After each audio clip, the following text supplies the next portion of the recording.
Halo teman-teman, kembali lagi bersama saya dengan Dr. Fahri. Saya dari channel YouTube UKM PPD. Jadi di video kali ini saya bertujuan untuk membagikan tips dan trik bagaimana cara lulus UKM PPD. Guys, seperti biasa sebelum kita lanjut, jangan lupa klik subscribe, like, share, dan komen jika kalian suka video ini. Dan jangan lupa nyalakan bunyi loncengnya untuk tetap mendapatkan video update dari saya. Halo teman-teman, jadi di sini saya akan sedikit berbagi tentang bagaimana tips dan trik untuk lulus ujian kompetensi dokter atau yang kita kenal dengan UKM PPD. Nah, tentunya kita harus mempersiapkan diri, baik persiapan materi, persiapan fisik maupun persiapan mental.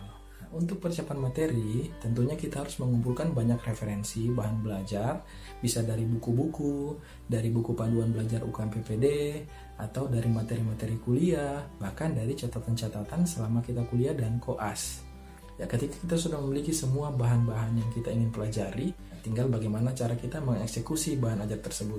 Dalam sehari, sisihkan waktu kurang lebih 2 jam untuk membaca materi. Sisanya, kalian bisa melakukan refreshing, baik dengan nonton film, main game, atau apapun yang ingin kalian lakukan. Tapi setidaknya, setiap 2 jam dalam sehari, kalian harus belajar. Seperti itu, teman-teman.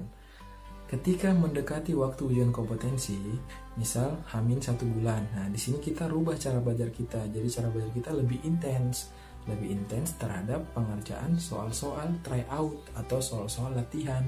Karena sebelumnya kita sudah mempelajari materi-materi. Jadi kini waktunya untuk mempelajari soal-soal tryout. Untuk soal-soal tryout sangat banyak beredar di Telegram, bahkan di Line atau di WhatsApp. Atau bisa minta ke teman-teman yang sudah punya soal-soal sebelumnya atau ke senior-senior sebelumnya. Kita kembali ke bagaimana cara untuk belajar. Nah, belajar di sini teman-teman, belajar dan paham, bukan belajar tapi tidak paham. Nah, jika kita belajar dan paham, secara otomatis bentuk soal seperti apapun kita akan sangat mudah untuk menjawab. Tapi jika kita belajar dan tidak paham, kita akan kesulitan untuk menjawab soal tersebut. Nah, bagaimana cara belajar dan paham? Artinya kita harus mensiasati atau mencari tahu di mana letak kekurangan kita dan di mana letak kelebihan kita. Kita harus mengetahui kita tipikal orang belajar seperti apa.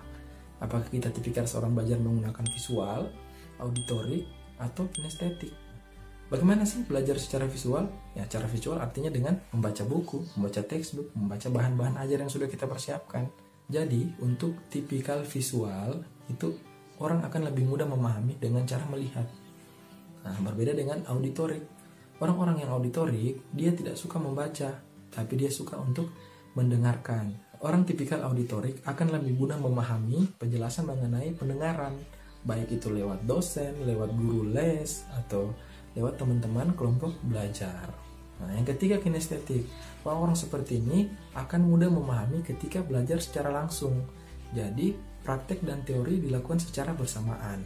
Nah, ini untuk metode yang ketiga ini teman-teman bisa terapkan ketika mempersiapkan diri untuk ujian clinical skill atau skills lab. Seperti itu teman-teman. Kalau saya sendiri menggabungkan dari ketiga metode tersebut. Saya kadang menggunakan metode visual, kadang menggunakan metode auditorik, dan kadang juga menggunakan metode kinestik.